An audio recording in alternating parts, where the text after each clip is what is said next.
Okay na to? Check, check, check, check, check. Magandang araw sa inyong lahat. Kami nga po pala ang Group 5 at ngayon ay makakasama natin sila, Pamilosa, Hadlock at Nick Justin Ramos.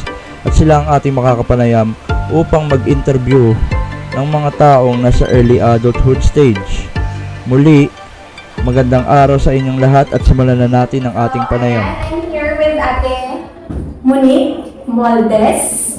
Ayan, and I'm Dennis Pamilosa na i-interview natin siya tungkol sa mga sa stages about early adulthood or sa experience niya pagpasok ng early adulthood. So, ilang taon ka na, Ate Monique? I'm 23 years old.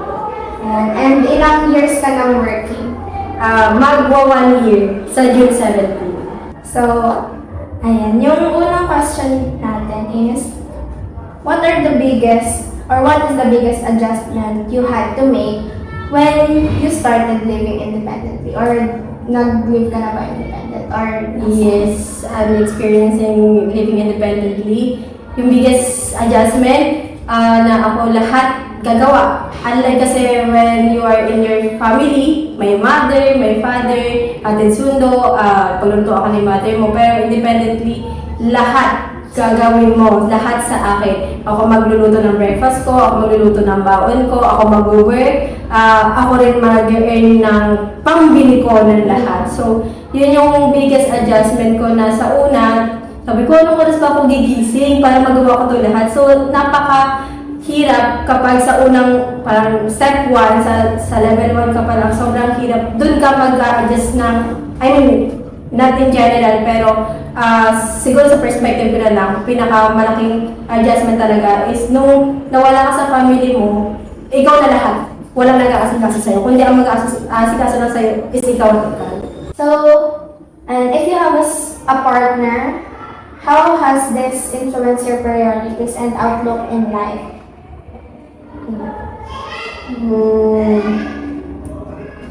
Parang, ayan, si Kuya Mike, paano ba na-influence yung mga priorities mo? In a good way naman na-influence siya lang sa isa't isa sa tingin ko. Kasi parehas kami ang thinking namin, pamilya muna, bago tayo. Pero it doesn't mean na hayaan namin yung sa amin. Parang kumbaga, committed kami. Hindi, may mga times na hindi man kami mag-usap, pero nandun yung love namin na hindi kami yung couple na into rush na kailangan ganitong age, pakasal na tayo kasi ganito. So, hindi naman kami ganun. In a good way niya ako na-influensyahan and in a mature way. I would like to interview you both.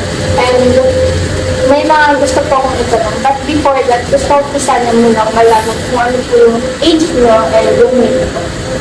So, I'm na nagumala ko. Currently, don't do it. Ma'am, I would like to ask you, may work po kayo or currently, study mo lang? May study ka po. So, pa ako mag-work ito na lang yung partner. Okay. Are you single po or married po? Single. First, what are the biggest adjustments you had to make when you started living independently? Hindi pa po kasi ako. Hindi pa po ako nakabulog. So, dependent pa po ako sa family. Next, have you experienced a challenge that made you suddenly get or thought, I am an adult now and I need to learn to handle this? Yes, like, pag may problem ako, especially pag hindi ko sa manisabi sa family person. But ayun yung point na parang sabi kong adult na kasi hinahayaan ko yung sarili ko na i-handle and then learn ko ng solusyon sa apat ng mga lalo.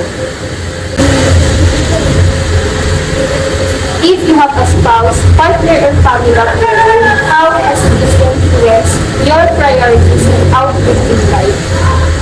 I think sa family ko, sila pa mga partner. Sa family ko kasi,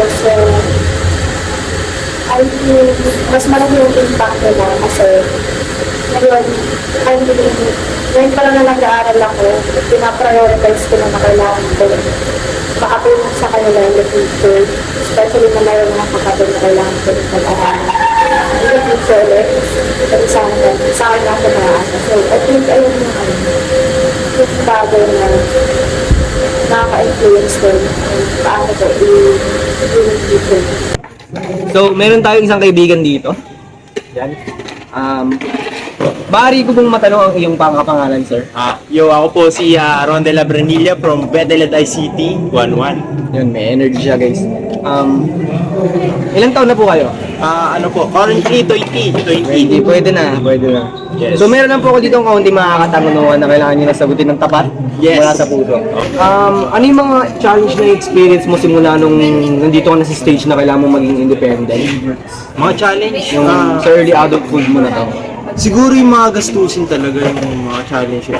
Like, hindi ko alam kung paano siya i-manage yung budget. Kasi, alam mo na, ngayon sa age ko ngayon, marami akong gustong bilhin. Kaya, nahihirapan ako mag-budget. So, medyo may kilalanan natin siya. And ito, paano buhay mo nakikita yung sarili mo na ganito yung mga pinagbabago mo, parang positive pa para sa'yo or negative na yung nakikita mong pagbabago sa'yo? Simula nung pumasok sa early adulthood. Yes. Siguro naman sure ako na positive. Siguro yung behavior ko, yung ugali ko.